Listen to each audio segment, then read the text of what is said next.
Oke, selamat pagi teman-teman. Kita jumpa lagi di acara Seminar from Home ya, yang kedua di bulan November, tanggal 22 November ya.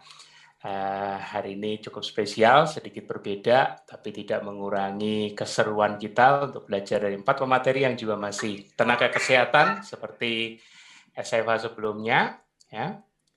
Nah, kita akan simak kira-kira siapa aja. Masih ditemenin juga dengan Mas Tio Prasetyo ya, founder kita, yang selalu standby, selalu mendukung ya. Selamat pagi Mas. Pagi semua. Pagi Mas Budi. Pagi Mas. Apa Mas? Oke, pagi semua yang udah hadir pagi ini untuk pagi-pagi menimba ilmu yang selalu kita share di komunitas secara free. Tidak ada berbayar di KF, tidak ada yang berbayar ya. Jadi jangan lewatkan kesempatan seperti TFH dan SFH untuk menggali ilmu, dan alhamdulillah banyak juga dari para warrior kita, terutama hari ini para nakes kita yang mau berbagi secara ikhlas ilmu mereka, semoga menjadi ladang pahala. Amin. Bagi yang terinspirasi dan mendapatkan perbaikan setelah terinspirasi oleh ilmunya dan mendapatkan ilmu lebih, sehingga juga lebih pakem dengan lifestyle-nya. Semakin banyak ilmu, kita pasti lebih pakem dong. Nah, jadi hari ini yang akan berbagi dengan kita, para nakes kita, yaitu hari ini ada Dr. Erlina, spesialis THT, KL-nya aku nggak tahu apa, belum apa aku kalau bahasa ini. Ada Dr. T. Arnitasya, ya tentu Arnitasya. Ada Dr. Ninin Sylvia Wahyuni, ya. Juga nanti Dr. Budi Aziz, spesialis patologi klinis. PK itu patologi klinis ya? Iya. Ya, PK patologi klinis, Mas. Belakangnya MH-kesnya, MH-nya aku nggak tahu apa. Makanya kalau punya titel tuh yang simpelnya kayak aku RM gitu loh kan, gampang. Gak pakai sekolah lagi RM. Oke. Makanya bagi yang belum gabung ke acara SFH ini, segera gabung. Grup WhatsApp 2 masih untuk peserta masih ada Mas ya kuotanya? Masih. Nanti teman-teman senior di situ, teman-teman yang udah lama ikut Zoom juga akan bantuin di situ untuk sharing linknya. Ya. Share linknya ya. Nanti supaya pada bisa banyak yang ikut join hari ini. Oke, tidak menunggu lama lagi kita mulai acara ini. Jadi acara ini akan dimulai yang sudah harusnya jam 9 tadi lewat. Udah kelewatan. Akan dimulai pertama kali oleh Mbak Erlina, Dr. Erlina spesialis THT. Judulnya ialah Sindrom Metabolik sebagai Faktor Resiko Gangguan Dengar. Nah, sesuai dengan THT-nya. Nah, nanti habis Mbak Erlina selesai presentasi ada quiz dan door prize ya, 2 kaos, jadi perhatikan materinya. Terus nanti di sesi pertama ini akan dilanjutkan juga langsung dengan Mbak Arnita, Dr. T. Arnitasya, dengan judulnya Puasa untuk Sehat dengan Fisiologi yang Mendukung Kemampuan Berpuasa. Nah, keren. Ada quiz dan door prize juga. Lalu kita lanjut dengan diskusi panel, baru tanya jawab. Nah, nanti setelah itu sesi virtual bazaar diganti oleh sesi keto buying and recipe sharing oleh Mbak Enda Ros. Terus nanti jam 1 kita mulai lagi dengan Mbak Ninin, Dr. Ninin Sylvia Wahyuni dengan judulnya KF Lifestyle sebagai anti-aging terbaik di masa lalu, kini, dan nanti. Quiz dan door prize setelahnya, lalu dilanjutkan dengan Mas Budi, Dr. Budi Aziz, spesialis patologi klinis, dengan judulnya Pemeriksaan Laboratorium pada Ketofastosis. Nah, itu penting. Terus quiz dan door prize, lanjut diskusi panel, dan tanya jawab di akhir acara. Oke, kita tanpa menunggu lebih lama lagi, kita langsung mulai dengan pemateri pertama, Mbak Erlina, Dr. Erlina spesialis THT, dengan judul Sindrom Metabolik sebagai Faktor Resiko Gangguan Dengar. Pagi, Mbak Erlina. Pagi, Assalamualaikum warahmatullahi wabarakatuh. Waalaikumsalam. Salam ungu. Oh iya, tadinya mau pakai jilbab ungu, Mas Budi. Mas Tio, cuman nggak ada. Iya, ide kaos door prize untuk SMH hari ini, idenya dari Mbak Erlina. Mas, sekali-sekali ungu dong, ungu. Aku bilang, ungu. Oh, bener nih. Makanya aku sampai ragu karena aku takutnya kalau cowok suka ungu nggak ya? Makanya aku sampai bikin 2 opsi. Tapi ternyata para cowok pun banyak yang suka ungu. Iya. Ungu itu warna elegan, Mas Tio. Yang abu-abu juga keren kan? Yang abu-abu yang iya, keren. Aku mau kok dua-duanya. Ya. Saya tenang, pemateri dapat kok. Oke. Oke, Mbak Irina langsung dilanjut ya. Oke. Silakan, Mbak. Assalamualaikum warahmatullahi wabarakatuh. Bismillahirrahmanirrahim.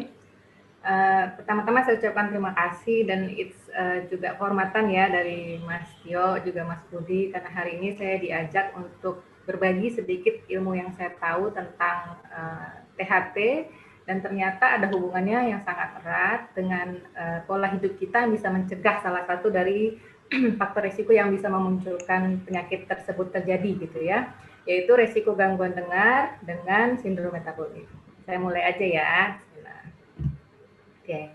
Gangguan pendengaran merupakan masalah kesehatan yang serius di seluruh dunia ya, di mana WHO setiap tahun selalu memetakan tentang masalah gangguan dengar ini.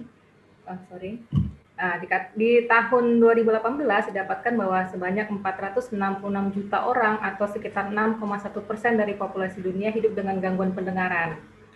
Dan ternyata tren ini merupakan masalah kesehatan yang membutuhkan tindakan global. Dan kita bisa ikut berperan, berpartisipasi dalam upaya untuk mencegah semakin meningkatnya angka ini. Nah, ini adalah presentasi dari WHO yang saya coba ambil tahun ini di Hari Pendengaran Seluruh Dunia di bulan Februari kemarin. Dikatakan bahwa 460 juta orang mengalami gangguan pendengaran dan WHO memperkirakan bila kita tidak mengambil tindakan pencegahan dan juga tindakan identifikasi yang serius, jumlahnya akan terus meningkat gitu.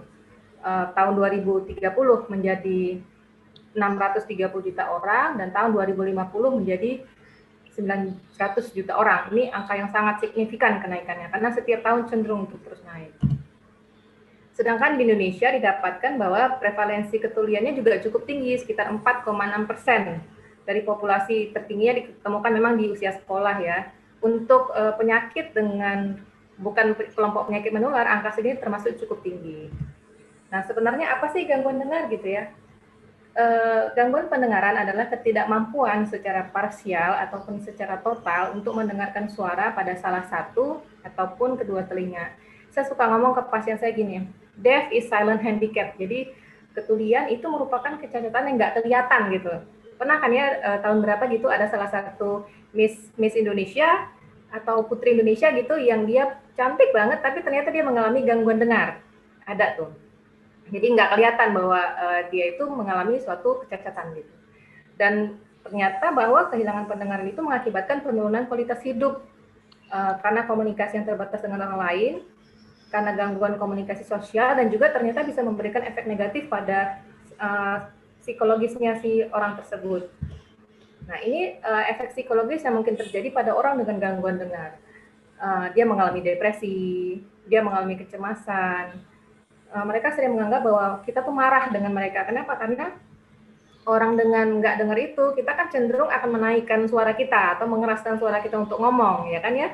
Nah, saat kita menaikkan suara kita untuk berbicara, maka mereka menganggap kita marah. Kenapa? Karena memang dalam kelainan yang terjadi pada mereka, mereka bisa mendeteksi perubahan suara kita dengan nyata gitu. Itu bentuk kelainan pada mereka.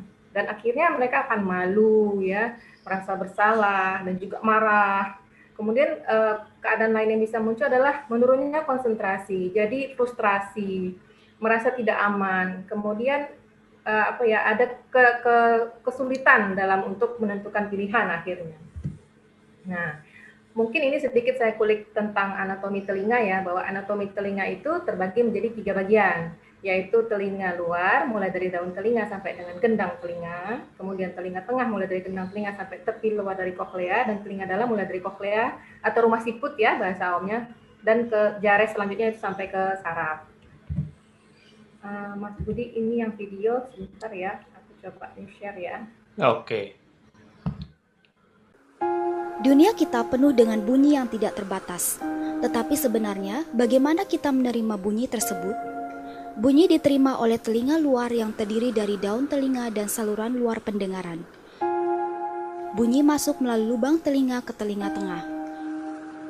Bunyi diterima oleh gendang telinga, sebuah membran yang fleksibel yang mulai bergetar ketika gelombang suara menghantamnya. Gelombang suara disalurkan oleh gerakan gendang telinga ke telinga tengah.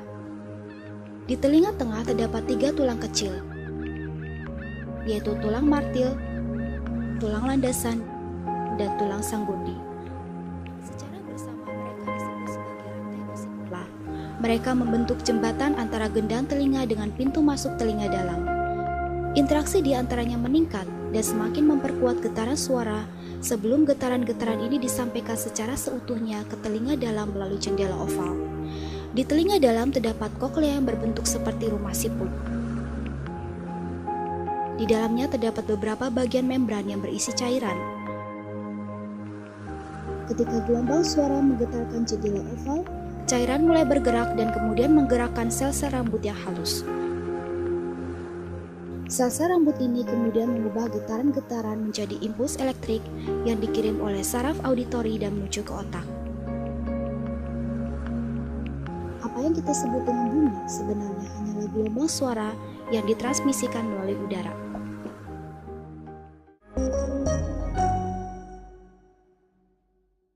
Terus kita kenali dulu apa sih sebenarnya tanda-tanda bahwa seseorang itu mungkin mengalami gangguan dengar. Yang pertama, kita bisa sering melihat mereka menghidupkan suara TV atau mungkin suara radio lebih keras ya, yang kita mendengarnya sudah tidak nyaman, sedangkan mereka masih bisa mendengar, bahkan tidak bisa mendengar kalau di volume di bawah itu. Kemudian mereka kesulitan untuk bisa mengikuti percakapan dengan orang lain. Terus mereka mungkin mengeluhkan ada keluhan telinga berbunyi, telinga berdengung. Sering efeknya jadi sering ke dapat miss call ya, ada telepon nggak kedengeran gitu. Satu lagi yang paling khas pada orang dengan gangguan dengar adalah mereka seringkali memiringkan salah satu telinganya, terutama telinga yang pendengarannya lebih baik, untuk berusaha mendengarkan dengan lebih baik. Dan efeknya apa? Mereka jadi sering merasa emosi ya, dan akhirnya suka menarik diri. Nah ini lebih kurang seperti ini ya, sering salah duga ya, sering meminta orang lain untuk apa gitu ya, meminta mereka untuk mengulang lagi percakapan yang sebelumnya. Nah, gangguan dengar itu dibagi menjadi beberapa kelompok atau klasifikasi ya. Yang pertama, berdasarkan kapan terjadinya. Bisa didapat dari lahir, itu juga terbagi dua ya, yaitu bayi yang terlahir dengan gangguan dengar. Misalnya dia punya kelainan di telinga tengah, nah dia sudah mengalami gangguan pendengaran dari lahir. Atau dia lahirnya dengan normal, tapi setelah dia lahir, dia mendapatkan penyakit tertentu ya, yang akhirnya menyebabkan dia mengalami ketulian. Kemudian kalau dibagi menjadi masa perkembangan bicara, bisa terjadi sebelum masa bicara di bawah 3 tahun atau sesudah masa bicara. Kemudian pembagian berdasarkan letak di mana terjadinya penyakitnya. Dibagi menjadi 3, yaitu, ini saya lanjut aja ya ke slide selanjutnya, karena pembagian yang paling sering kita pakai di Indonesia adalah pembagian seperti ini. Macam gangguan pendengaran dibagi menjadi 3, yaitu tuli hantaran atau tuli konduktif, kedua tuli sensori neural atau tuli syaraf, yang ketiga adalah tuli campur. Tuli campur bila terjadi kedua-duanya, tuli hantaran terjadi, tuli syaraf juga terjadi, dan yang ketiga bila tulinya itu tuli sentral, bila kelainan terletak di otak. Nah, pembagian yang keempat ketulian tadi didasarkan pada letak di mana terjadinya kelainan, misalnya kelainan pada tuli konduktif, ada kotoran telinga yang menumpuk, ya, ada gendang telinga yang bolong, pernah dengar mungkin kasus kayak congean, kopokan, ya. Nah, kasus seperti itu tulinya tuli hantaran, jadi suara yang masuk terhambat untuk bisa melanjutkan jarak pendengarannya sampai ke telinga tengah dan telinga dalam. Telinga dalam juga seperti itu, pada kasus di mana ada orang gitu ya dengan penyakit infeksi di hidung, karena penyakit infeksi di hidungnya bisa masuk ke daerah telinga tengah ini seperti pada pilek ya. Makanya kalau ini sekarang edukasi Mas Budi, nggak apa-apa ya kalau saya ketemu ya. Jadi kalau misalnya ada pasien pilek, saya suka ngomongin ke pasien jangan suka buang ingus kuat, karena cairan yang ada di hidung dan juga di tenggorok saat kita batuk bisa naik sampai ke telinga tengah ini, itu juga bisa menyebabkan terjadinya tuli hantaran tadi. Nah, bila kelainan terletaknya mulai dari rumah siput atau koklea ini, terus sampai ke saraf belakangnya, maka muncullah yang namanya tuli sensori neural atau tuli saraf tadi. Sedangkan tuli atau gangguan pendengaran sentral bila kelainannya letaknya di pusat untuk mengolah suara tadi menjadi gelombang suara menjadi bunyi, gelombang bunyi menjadi suara. Itu namanya tuli sentral. Nah, Kalau kita melihat klasifikasi gangguan pendengaran tadi, maka kita bisa menentukan prognostiknya. Jadi ini bisa sembuh nggak gitu ya. Jadi kalau tuli konduksi tadi yang letak kerusakannya pada telinga luar sampai dengan telinga tengah, biasanya derajat tulinya ringan atau sedang ya. Harapan untuk sembuhnya lebih besar kalau pada tuli konduksi ini. Pada tuli saraf, di mana kerusakannya pada reseptor saraf dan letaknya itu di koklea atau di rumah siput, biasanya derajat tulinya itu ringan sedang ataupun berat sampai total. Masih bisa ada resiko harapan untuk sembuh ya. Dan bila dia sudah mengalami tuli campur dengan derajat ketulian ringan sampai berat, biasanya sudah irreversibel atau tidak bisa kembali lagi. Dan yang paling berat adalah bila kelainannya berupa tuli sentral. Tuli sentral ini tuli yang penyebabnya atau penyakitnya terletak di otak, bisa jadi tumor otak atau trauma kepala yang menyebabkan kelainannya muncul di daerah pusat untuk mendengar, perdarahan dalam otak. Biasanya derajat tulinya berat, pasiennya mengalami tuli total, dan biasanya pada kasus yang seperti ini sudah sulit untuk bisa dikembalikan lagi fungsi pendengarannya. Nah, ini adalah derajat ketulian. Derajat ketulian ini kita hitung berdasarkan alat pemeriksaan pendengaran yang namanya audiometri ya. Mungkin di sini kalau ada yang pernah ikut medical check-up, pernah diperiksa pendengaran dengan masuk ke dalam suatu ruangan, terus dikasih impuls bunyi, terus kita disuruh pencet-pencet untuk memberikan respon terhadap impuls bunyi yang diberikan. Nah, kalau kita dengan pendengaran yang normal, maka kita akan bisa mendengarkan di bawah 25 desibel. Ya, jadi kita masih bisa orang bisik kita dengar gitu. Tapi semakin tinggi nilai yang kita dapatkan, maka kalau sampai 40 desibel dia dianggap tuli ringan, 41 sampai 60 desibel dia tuli sedang, 61 sampai 80 tuli berat, dan di atas 81 desibel yang didapatkan dari hasil pemeriksaan dengan audiometri tadi, maka dia dianggap tuli yang sangat berat. Ya. Nah, mungkin kita harus perhatikan apa sih sebenarnya penyebab daripada tuli kelainan dengar itu ya. Nah, kelainan pendengaran itu dibagi menjadi penyebab kongenital ataupun penyebab yang didapat. Penyebab kongenital ini disebabkan karena kelainan dari lahir ya. Bisa jadi saat ibunya hamil ya, misalnya ibu hamil dengan preeklamsi bisa mengalami anaknya hipertensi ya jadinya ya, hipertensi efeknya jadi ke anak. Atau ibu hamil dengan rubella atau campak, cacar itu juga bisa berefek mengalami gangguan dengar saat anaknya lahir. Atau misalnya ibu hamil saat melahirkan, kemudian anaknya mengalami sakit kuning karena hiperbilirubin, itu juga anaknya bisa mengalami gangguan dengar. Dan yang terbanyak itu sebenarnya adalah gangguan dengar yang didapat. Didapat itu yang terjadi sesudah kita bisa mendengar dengan baik, tapi karena gaya hidup, kebiasaan, penyakit-penyakit tertentu, akhirnya kita mengalami gangguan dengar. Nah, ini kalau didata oleh Leach of Heart of Hearing, didapatkan bahwa angka terbesarnya itu adalah ternyata memang dari kerja di tempat bising ya, kerja di tempat industri. 4,4% penyebab dari lahir, bisa karena infeksi sebanyak 17,1% dan faktor aging atau karena umur itu sebanyak 28,0%.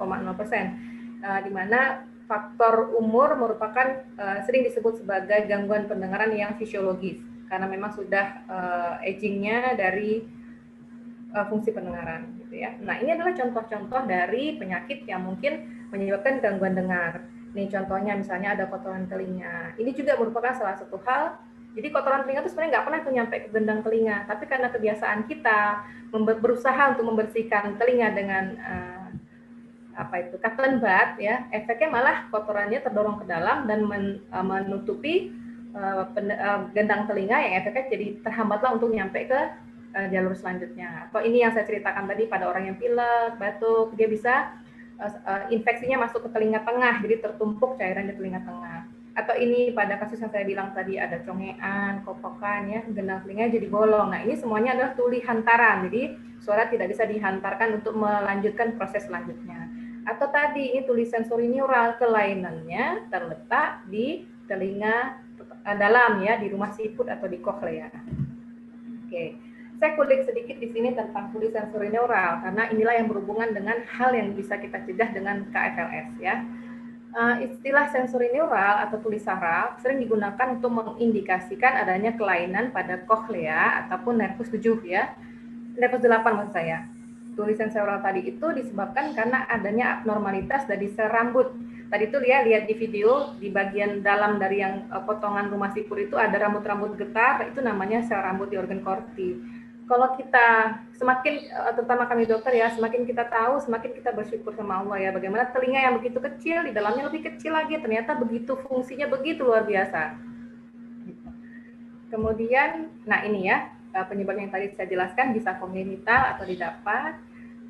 Kemudian kalau yang didapat tadi bisa karena ada lesi vaskuler di telinga dalam, ya, misalnya terjadi pada pasien dengan hipertensi, pada pasien dengan gagal ginjal, pasien dengan diabetes, karena infeksi bisa. Kemudian, nah ini saya bagi, sensorineural itu bisa disebabkan karena kongenitalnya aplasia, ini dari lahir, jadi lahir tanpa ada koklea, bisa karena keracunan obat, jadi jangan juga punya kebiasaan sakit sedikit aja, ya alhamdulillah kita orang KF, salah satu syaratnya kan bebas obat ya, jadi mudah-mudahan kita bisa jauh-jauh dari gangguan dengar. Kemudian penyakit metabolik seperti diabetes, hipertensi, autoimun, dan lain sebagainya. Atau kelainan letaknya misalnya karena tumor. Nah, saya angkat tentang sindrom metabolik ya. Kenapa? Karena sindrom metabolik merupakan masalah kesehatan dan tantangan klinis di seluruh dunia yang berhubungan dengan urbanisasi ya, perubahan gaya hidup, sering mager ya, nggak mau gerak tapi banyak makan gitu, nggak pernah puasa nggak kayak kita. Kemudian asupan energi yang berlebihan, sehingga menyebabkan peningkatan kejadian obesitas dan juga gaya hidup yang sedentary tadi ya. Nah, sindrom metabolik tadi ditandai dengan pengelompokan faktor resiko kardiovaskuler termasuk obesitas sentral, tekanan darah tinggi, peningkatan kadar glukosa, dan dia di sini juga dislipidemia ya. Nah, khususnya beberapa sindrom metabolik seperti tekanan darah tinggi dan hiperglikemia telah dikaitkan dengan resiko gangguan dengar. Nah, kalau kita lihat prevalensi sindrom metabolik ini berdasarkan data epidemiologi adalah sebesar 20 sampai dengan 25%. Kalau di Eropa itu 15,3%, Korea Selatan banyak, Amerika lebih banyak. Terus gimana di Indonesia ya? Di Indonesia sebanyak 23,34% dari total populasi mengalami sindrom metabolik, dan yang terbanyak itu pada laki-laki katanya ya. Datanya begitu. WHO mencatat jumlah diabetes mellitus terutama DM tipe 2 tahun 2000 mencapai 171 juta dan diprediksi mencapai 366 juta pada tahun 2030 atau mengalami kenaikan sebesar 114%. Itu kenaikan yang sungguh sangat luar biasa ya. Sedangkan di Indonesia juga sama ya, peningkatannya mencapai 100, lebih tinggi malah ya pada kurun waktu yang sama. Kemudian hipertensi juga tinggi, 1,13 miliar orang di dunia dengan hipertensi. Artinya 1 dari 3 orang di dunia itu ternyata terdiagnosis hipertensi dan juga meningkat setiap tahunnya. Dan diperkirakan setiap tahunnya sekitar 9,4 juta orang meninggal akibat hipertensi dan juga komplikasinya, di mana salah satu komplikasi dari hipertensi adalah gangguan dengar. Hampir semua pasien saya yang ketemu dengan hipertensi ya, hampir semuanya pasti mengalami gangguan dengar. Nggak harus tuli ya, nggak harus tuli total. Kadang hanya mengeluhkan telinga berdengung, itu sudah bentuk daripada gangguan dengar yang ringan.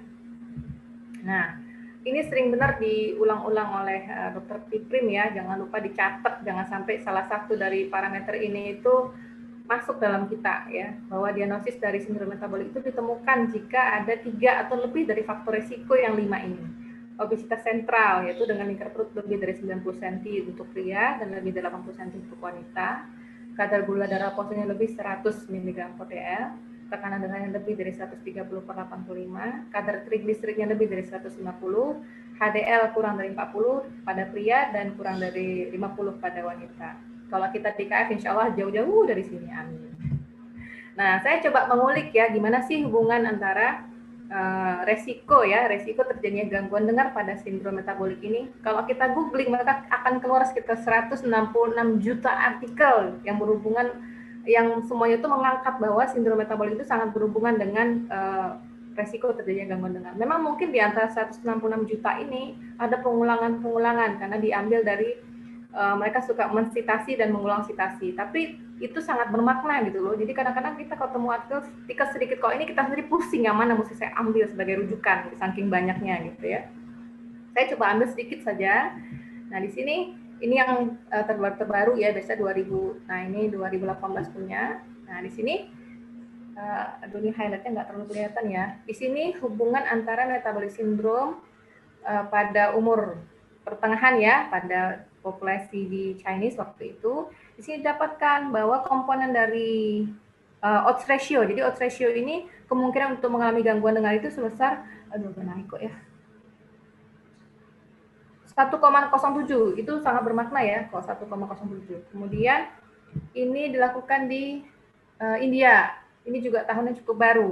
Di sini pada pasien dengan diabetes mellitus didapatkan bahwa sebanyak 74% pasien dengan diabetes mengalami gangguan dengar tipe sensorineural.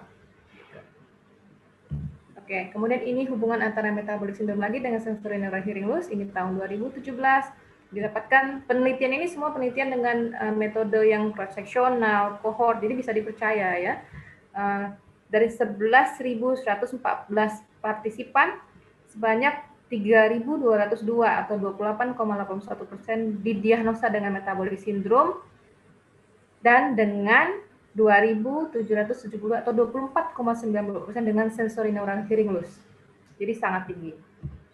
Nah, kita lihat kenapa sih sebenarnya bisa mengalami gangguan dengar gitu ya. Di situ di literatur disebutkan bahwa resistensi insulin dianggap sebagai penyebab utama metabolic syndrome yang menyebabkan perubahan aterosklerosis dan cedera endotel. Itu letaknya di dalam vaskularisasi atau peredaran di daerah rumah siput tadi ya, yang akan menyebabkan terjadi mikroangiopati koklea. Jadi mikroangiopati itu artinya dia tidak dapat mendapatkan asupan vaskularisasi yang baik, sedangkan dia membutuhkan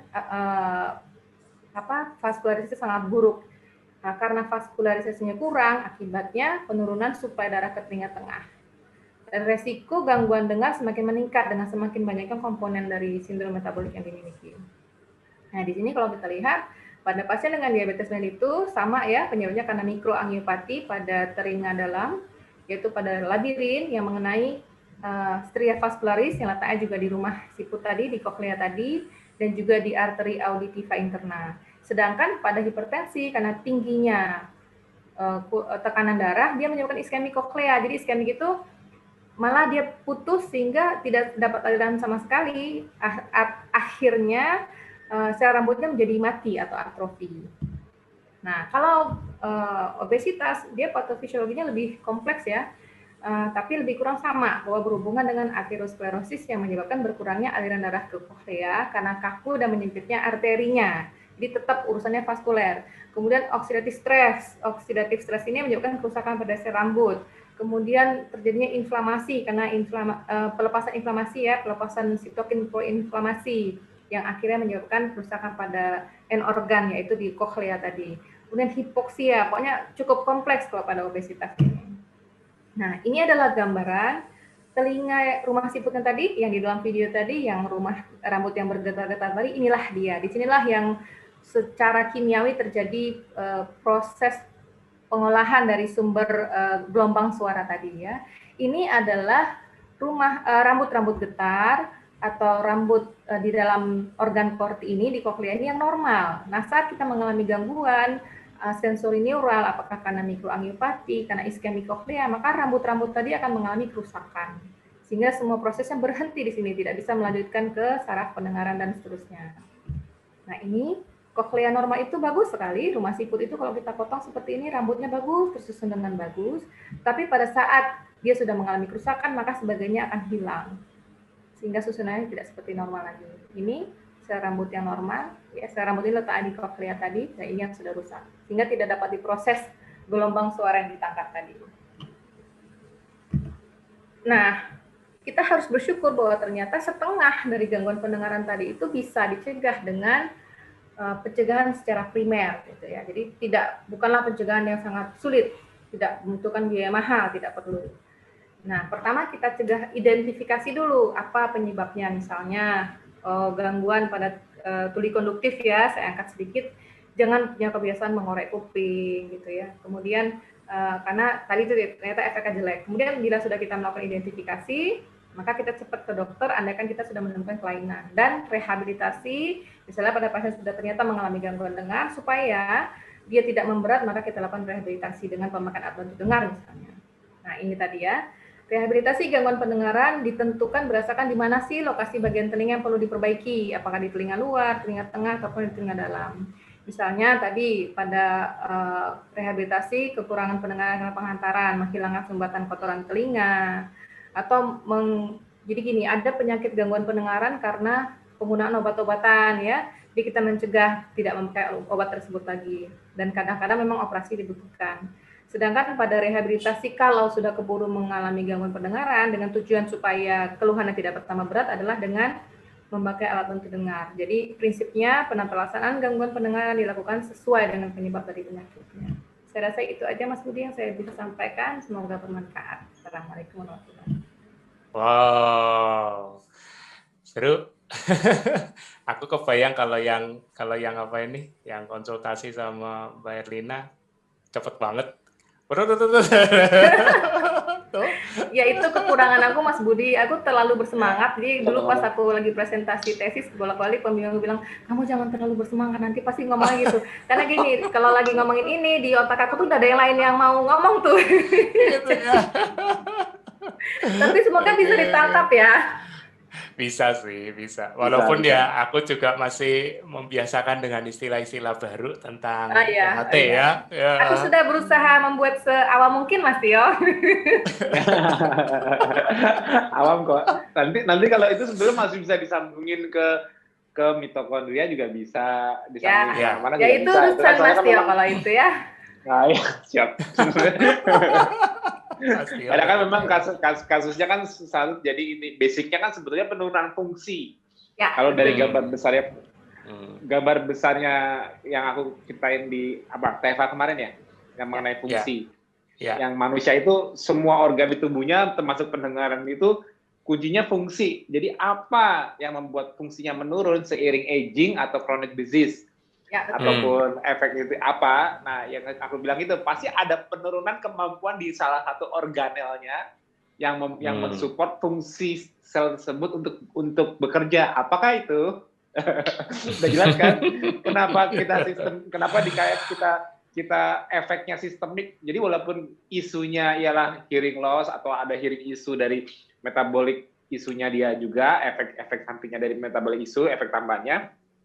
Tapi secara treatmentnya protokolnya sama karena protokolnya menargetkan ke level paling basic dan terjadi secara sistemik. Jadi efek healingnya itu nggak cuma satu posisi tadi. Aku cuma punya masalah ini doang kok. Aku nggak ada masalah lain. Misalnya dia ngomong kayak gitu. Ternyata ketahuan juga dia punya masalah lain. Kok iya aku punya yang ini kok ikut membaik ya? Karena kuncinya memperbaiki fungsi dasar dari setiap sel di tubuh secara sistemik. Tanpa pandang bulu, tanpa memilih. Kalau mungkin misalnya Mbak Erlina sebagai spesialis THT, mungkin kan datangnya seseorang kan pasti Mbak fokusnya kan di THT-nya dong, walaupun nantinya kamu kayaknya ada metabolic syndrome deh, walaupun sekarang bisa nasihat itu, tapi sebelumnya kan fokusnya kan cuma di THT-nya aja. Tapi aku sudah mulai loh Mas Tio, kayak kemarin aku ketemu pasien dengan abses leher ya, dia nanah di sini terus dengan gula darahnya 300-an. Aku ngomong, Bapak mau cepet sehat nggak? Saya mau tawarin nggak? Bapak jangan makan nasi ya, saya ngomong kayak gitu. Bapak nggak mau minum obat? Iya dokter, aku nggak suka minum obat. Dia mau gitu Mas Yuk dengar, karena yang ngomongnya dokter kali ya. Makanya aku PDKT-nya sama dokter-dokter. Ya, soalnya kalau anak elektro yang ngomong harus kasih penjelasannya banyak dulu. Kalau orang yang ngomong karena dokter bilang, udah ikutin aja, lepas karbo. Nggak banyak tanya lagi kan, nggak repot, lebih gampang menjelaskannya kalau seorang yang non dokter ngomong menganjurkan sesuatu kan pasti kenapa, why, who are you gitu. I'm running Mas. Oke, untung sadar.